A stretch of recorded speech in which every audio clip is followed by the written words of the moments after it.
Welcome to Cash Rendezvous. I'm Victoria Carden. And I'm Jenna Lynn.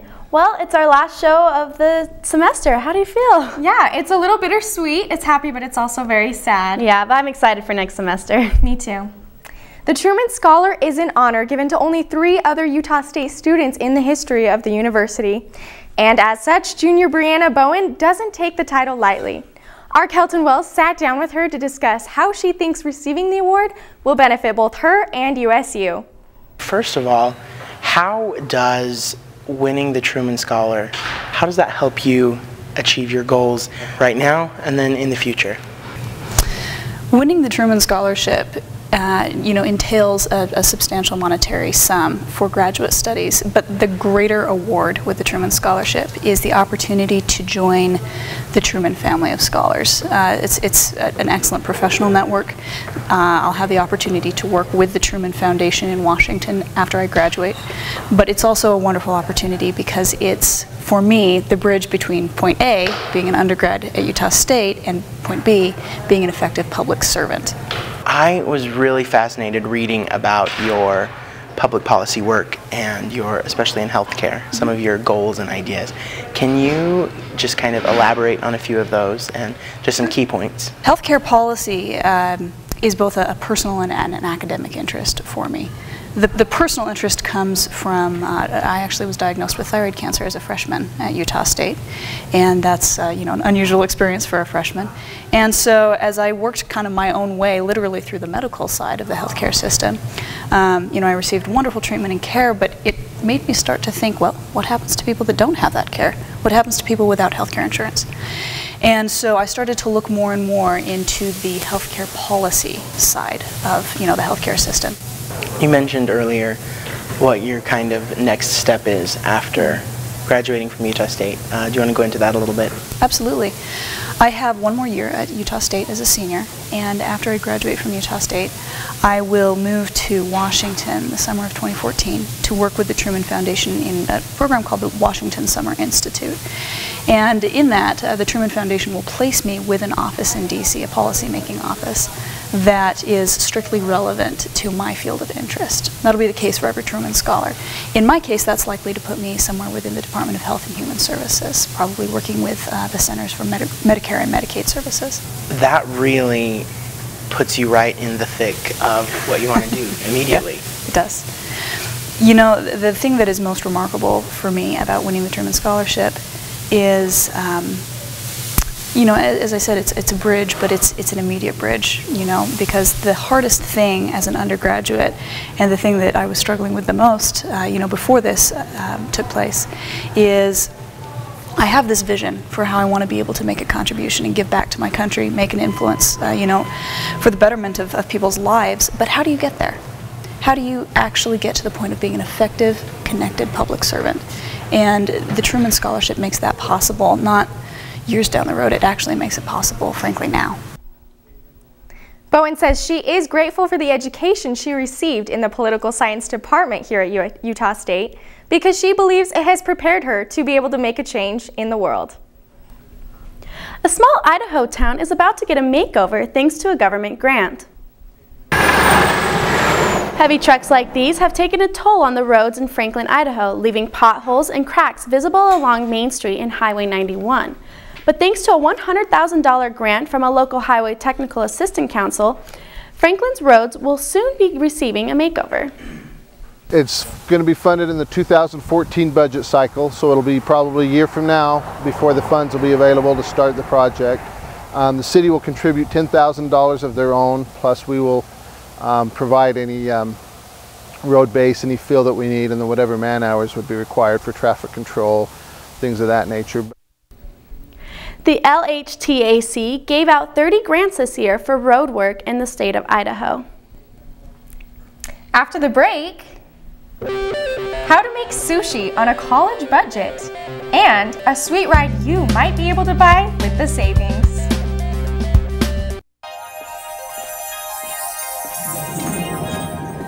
You can say with me, imagine what you'd see if every child had a book to read. 'Cause every kid across the nation deserves a book to read, and we can make it happen right now. No, I don't know what you've been told by kids so much more. So the mission is for us to get a book to each and every child. So let's join hands, book people unite, unearth hidden passion. Come on, we'll have a good time. Living seeds of inspiration to motivate some magic. To change the writing on the wall, writing on the wall. Can make a difference. One book can inspire a child. One book can be the first thing that helps to change a life. People unite. Read to a child today and spark a lifetime of ambition. Hi, my name's CJ. A few years ago, my father became seriously ill.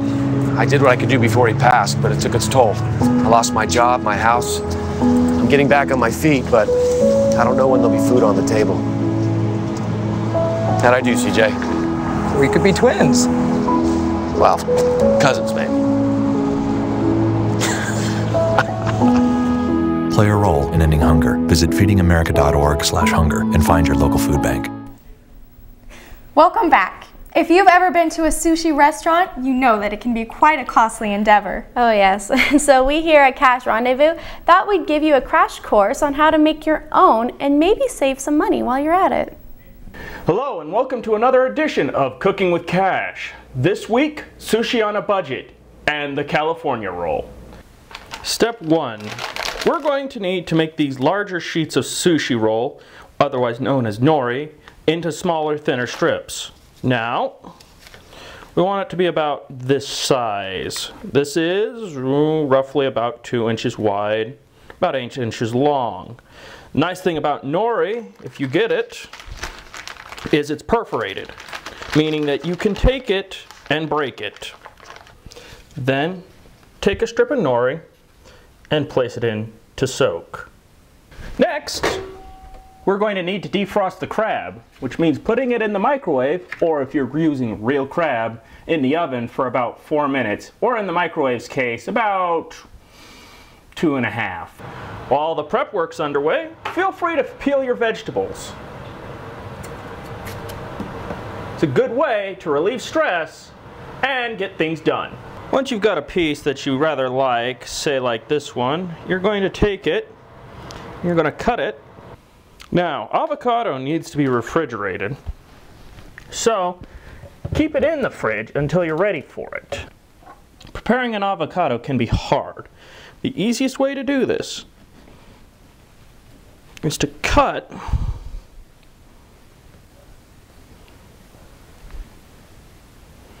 around the seed core. It's big, big seed.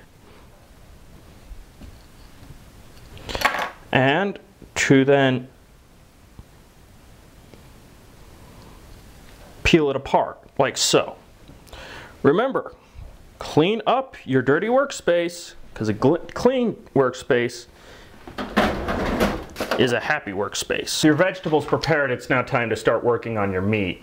So, open the package and take what you think you'll need. Add some lime or lemon juice to keep the crab fresh and flavorful. Now it's time to make the rice, which is probably one of the more labor-intensive parts of making sushi. For every 2 cups of rice, what you can see in here, you're going to have to put in 2.5 cups of water. Now, place the rice on a burner at high until boiling. Once it's boiling, put a lid on it. When the rice has a consistency of bell rice, open it up. Make a hole in the center and add a cup of sushi rice vinegar. Take, roll, and roll, like so.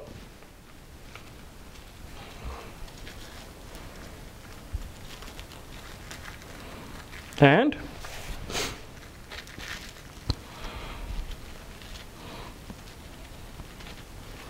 you have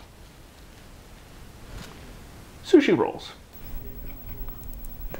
Well, it looks like it takes a lot of work, but I bet the results were delicious. Big trucks are once again in style, at least they are here in Cache Valley. And if you're looking to have the biggest, then this one might just be your size. Junk you gotta haul is just one reason to buy a truck. Some more? You can pull it out anywhere, right? And park it, and then you lay down in the back of it, and you can look at the stars. It's romantic. It's really loud, and it sounds powerful, and it's pretty attractive. Utah State University students Jenna and Tamara don't just love the vehicle. 100% of my boyfriends have owned a truck. A lot of the guys that I like or I go on dates with happen to drive trucks. It's not a requirement, it's just happened that way. So when GMC loaned us a Sierra Denali, we gave them the keys. It's big, but it's not too big. As long as you don't mind 3-point U-turns. It's really smooth, it's easy to operate, and there's a lot of cool functions like the seat warmers and the sunroof. But the ladies claim the features say less about someone than the truck itself. It's just cool because if you ever need anything, they've got a truck. They can do anything. They can go off-road, they can haul all your stuff. It's like they're the biggest thing on the road. It's like they own it. It says something about their personality, that they are, I don't know, large and in charge. Another thing that could make owners of a truck like this more attractive is income. The owner of this truck has to be able to afford 16 mile per gallon fuel economy, and with all these added features, the Denali retails for over $53,000. Automatic downshifting, traction control, power pedals, memory power seats up front, foldaways in back. This thing is loaded with everything, including your dog, but not someone's junk. Well, with a price tag like that, you probably won't be able to get one of those big toys from your paper route, but it certainly might help. Coming up, a look at your Cache Valley forecast. It is currently 60 degrees here in Logan, Utah.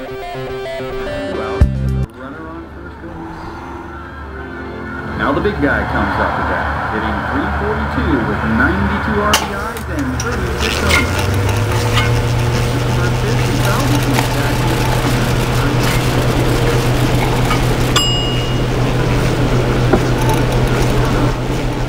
Chill raw and prepared foods promptly. 1 in 6 Americans will get sick from food poisoning this year. Keep your family safer. Check your steps at foodsafety.gov.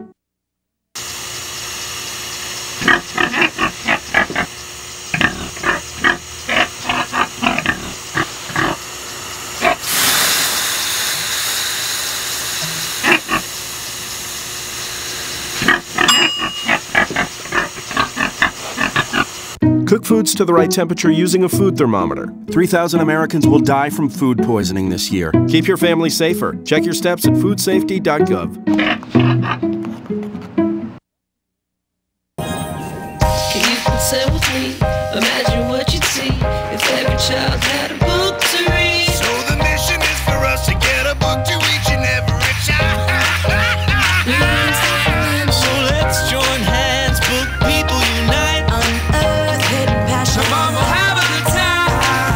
One book could be the first little thing helps to change a life. Book people unite. Read to a child today and spark a lifetime of ambition.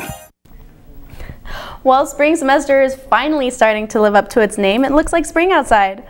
Yeah, and it just took the entire semester to get here, but I'm glad it's finally here. Tamara, how are things looking out there? Well, out here on the quad, it's pretty nice weather. Once in a while, there's a breeze that comes up, and it's a little bit chilly, but other than that, it's really nice. We've got sunshine out here, and people are out on the quad sun tanning. A little bit of studying going on just before finals next week. But currently, our temperature is 60 degrees. Taking a look at the rest of Utah's temperature, down in Salt Lake, it's 66, as well as in Price, and then Cedar City is 68. As you can see from that Utah map, most of the state is yellow and green in their temperatures, which is 50 to 70 degrees, in that range somewhere. So kind of more of the weather that we've been expecting for April. It's finally come around for us. The coldest in the state is down in the 30s. It's that blue area right there. And then the warmest is upper 80s. That's in St. George. So they're getting quite a bit of nice weather down there in the southern area. On the national precipitation levels, we have rain that's coming in Oregon and a little bit in Washington up in those upper areas. And then the East Coast is getting some storms over there also. So not very nice weather up there. In Vermont, they look like they have some snow as well. And then as far as Utah goes, we're pretty dry. We've got some snow and a little bit of rain going down in that Four Corners area, down by Arizona and Colorado. But for the most part, northern Utah is looking pretty good, pretty dry. With our 5-day forecast here, we've got today with a high of 65 and a low of 39. It's sunny, which is good by me. Full sun today and as well as tomorrow. Friday has 68 as a high and 41 for the low. And then Saturday, look at this, guys. It gets up into the 70s. It's supposed to be 72 on Saturday with a low of 46. We also have Sunday coming up in the 70s with 74 as the high and 48 as the low. Sunday is a little bit of clouds that start coming in, and then that roll over onto Monday. There's still a little bit of clouds on Monday, partly cloudy, but the high is 75, and then low is 46, and a little bit of wind on that day. It's kind of breezy, but 75 is supposed to be the high. I don't know. I think I'll believe it when I see it, but I could see it getting up to into the 70s this week, so we're good to go. Back to you guys in the studio. Thanks, Tamara. Well, after the break, the Aggie Sports Corner is back, bringing you the dynamic duo, Courtney and Jason.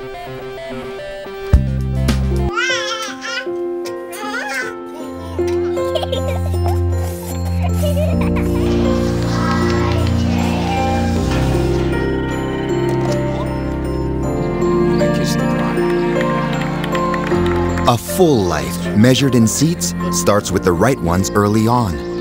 Car crashes are a leading killer of children 1 to 13. Learn how to prevent deaths and injuries by using the right car seat for your child's age and size. 2 outs with a runner on first base. Now the big guy comes up to bat, hitting .342 with 92 RBIs and 36 homers. First pitch is fouled between back.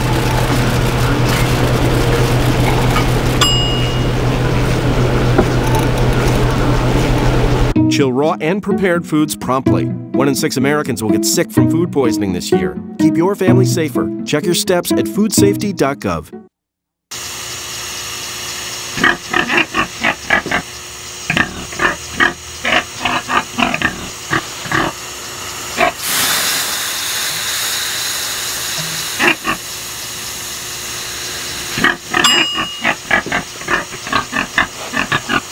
Cook foods to the right temperature using a food thermometer. 3,000 Americans will die from food poisoning this year. Keep your family safer. Check your steps at foodsafety.gov. Hey guys, welcome to Cash Rendezvous Sports. I'm Courtney Robinson, and this is my partner in crime, Jason Borba. For our final sports show of the semester, we bring you our Aggie Sports Corner. Corey and I will be debating the future of Aggie sports in the Mountain West and if BYU is really our rival. When you hear this sound, there's supposed to be a horn, trust me. So when that comes up, that means our time is up. Let's get started. First on deck is USU football. The Aggies had a phenomenal season, not only winning the WAC championship, but winning its first bowl game in early 20 years against Toledo in that famous Idaho Potato Bowl. USU finished 16th in the nation with 11-2 record and started earning respect across the nation. This raises the question, can the Aggies keep this up in the Mountain West? Jason, what do you think? Well, I think they can. I think the move into the Mountain West is coming at the perfect time for USU. They've really started to build their brand and we're starting to get known. So move to the Mountain West right now is perfect because that's a bigger conference with bigger opponents. I completely agree. New conference, new team, new players all around. It's going to be a great move for us. We really proved ourselves in the WAC, so I really feel like, we will just continue to take it to the next level. But, with all of our players going to, the NFL draft, how do you feel about that? I think we're going to be all right. We lose Kerwin, who's big, and Will Davis, but I think our corners will step up. Joe Hill's ready to step up and become the feature back.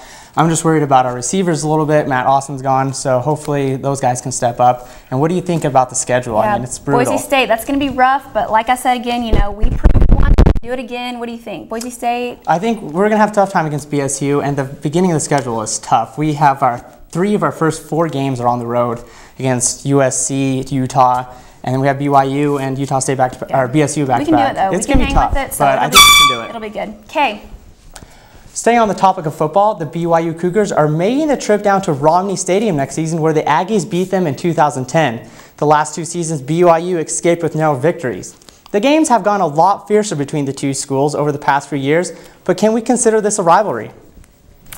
Absolutely, top rivalry in the state. When you're a top 16 team in the country, you know, and BYU is unranked, there is no way you can tell me we are not a rivalry to them. Maybe not directly, because obviously you think of Utah and BYU, but completely it's us, hands down. See, I don't think they respect us enough yet.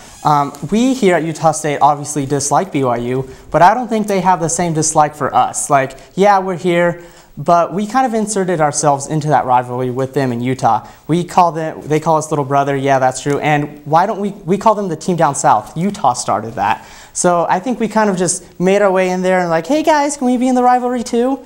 I don't think we're there yet. Little brother or not, little brother has grown up and they are taking over Utah. So believe that. I hope you're right. I hope you're right. I hope when they come down. Get this man a BYU t-shirt right now. This guy. No, I hate them, but I hope you're right. I hope when they come down that they will get demolished by us. It's us all day. Let's just remember that. Okay, so no, not yet.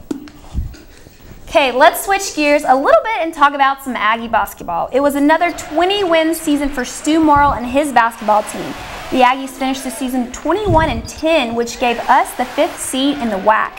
USU bounced back in the first round of the WAC tournament and did not make the postseason. How will the Aggies face with tougher competition in the Mountain West? Jason?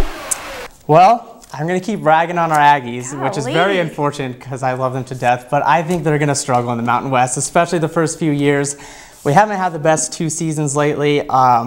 Granted, we have had injuries, but the Mountain West is big time. They got San Diego State, they have New Mexico, they have Colorado State. BSU is on the rise, and they're horrible at basketball. I don't think so. Speaking of San Diego State and New Mexico State, they lost in the first and second round. So what are you talking about? That's completely irrelevant. We had a rough season, but we had a lot of injuries. You know, Jared Shaw, Spencer Butterfield, they're all going to be back. And, you know, with Danny's injury, we have a later season for him. So it'll be really good. The Spectrum's going to be live. We're automatically going to be the toughest place to play in the Mountain West. Sorry. So it'll be good. It'll be good for us. I hope so, but I don't think we're fast enough. I don't think we have the athletic talent. Like, those guys are athletic in the Mountain West. They can jump out the building. And I don't think we have those players. We have Jalen Moore, which you've brought up a couple times. And yeah, that could work. So I don't know. We'll see. We'll see. The injury bug hit the Aggies basketball team pretty hard this season, with 3 of their best players missing most of the season. Danny Berger sidelined with heart failure, Preston Medlin suffered a fractured wrist, and Keyshawn Reed tore his ACL. How do you think the season could have played out if those guys hadn't gotten hurt? I definitely think we could have gone all the way. We would have taken it all in Las Vegas, no doubt. We would have had a run, you know, at the big dance, but, you know, shoulda, coulda, woulda. That was in the past. But hopefully, you know, I think it might have been a good thing maybe with Danny. You know, we had an extra year of eligibility, so maybe potentially that'll help us along the road. But, you know, what do you think? For sure. These guys they got to sit the whole season, so they got to watch. They got to see their teammates grow because they had 7 players at one time. That was it. And it's going to be great. Preston Medlin's going to come back. He's going to be huge. I think, like you said, we could have done some damage in the WAC if only 2 of those guys got hurt. I thought Medlin was huge because he was our scorer. He was the preseason all-WAC player. That was what struggled. But Stu did a great job. With 7 players on his roster, he did a great job. Probably one of his best coaching performances of the season, putting this team in a position to win and almost made it out of the first round of the WAC. They lost by 1 tough shot. Absolutely. So. The injury bug was awful. You know, hopefully we can only pray for, you know, healthy players, healthy, you know, team. And hopefully it'll help us next year. Sure. That horns means we're all out of time, and another segment of Aggie Sports Corner comes to a close. Don't worry, you can watch us again right back here next semester. Until then, stick around. There's more Cash Rendezvous after this break. You may have seen some warriors fighting on the quad. We'll show you what they're doing. And we say our final farewells. Hi, my name's CJ. A few years ago, my father became seriously ill. I did what I could do before he passed, but it took its toll. I lost my job, my house. I'm getting back on my feet, but I don't know when there'll be food on the table. How'd I do, CJ? We could be twins. Well, cousins, maybe. play a role in ending hunger. Visit feedingamerica.org/hunger and find your local food bank.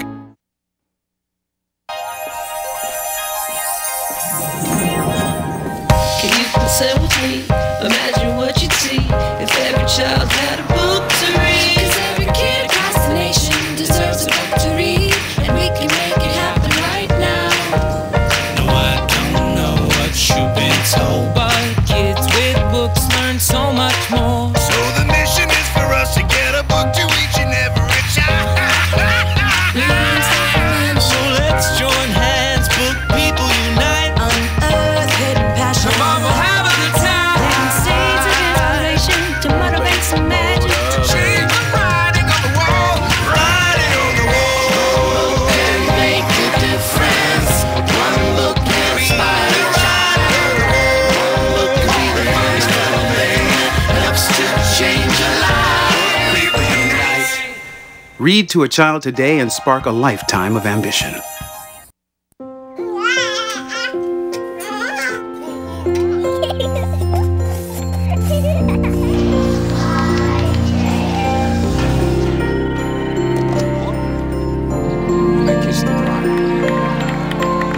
A full life, measured in seats, starts with the right ones early on. Car crashes are a leading killer of children 1 to 13. Learn how to prevent deaths and injuries by using the right car seat for your child's age and size. Welcome back. Wrapping up this semester, we bring you one idea on how to spend your summer break. Some call it LARPing, but a group on campus plays Garth. We went to find out what's like clashing swords with them. What you're watching is called Garth. Garth is foam weapon combat. It's the full combat. We're trying to simulate as best we can actual combat that happened pre-gunpowder. Garth is strictly battle reenacting, unlike some role-playing games you may have heard of before. A lot of groups will do role-playing or leveling or magic. It's you pretending to be somebody else and sort of hitting them. This group just focuses on realistic combat. They don't hold back. The weapons usually have fiberglass centers with condensed foam around them for protection, so fighters can hit hard in the arms, legs, or torso. In the game, 1 shot to the torso kills or 2 shots to limbs. There are a few different classes of weapons. This one is a class 1 weapon. It's what the blue stripe means. It means it's a one-handed chopping weapon. It's also green, which is class 3, which means it's safe for stabbing. Class 2 weapons, they're two-handers.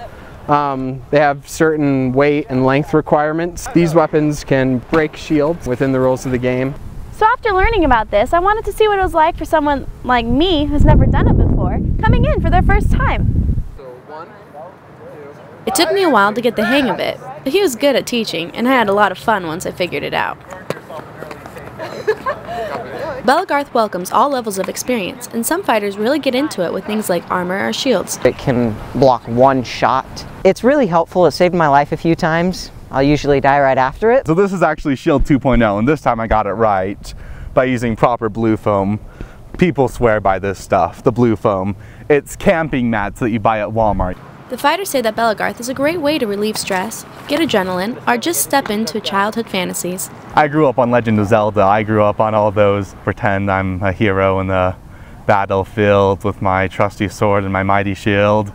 I guess I never really grew out of it. If you're interested, please come out and join us. You know, we have plenty of spare weapons. We're always happy to have more people. The more the merrier. That's never more true than in Garth. Come join us. If you'd like to fight with Garth, they meet on the quad Saturdays at 1, or you can join their Facebook page, Cache Valley Garth. Well, everyone, it's our last show of the semester. It's kind of sad. Courtney, you're a senior. What are your summer plans? I am. You know, I have a lot of great plans. I got an interview with the Jazz earlier this week, so hopefully I'll be hearing back from them. But we're excited. So, do y'all have any plans this summer? Well, I guess just normal summer plans.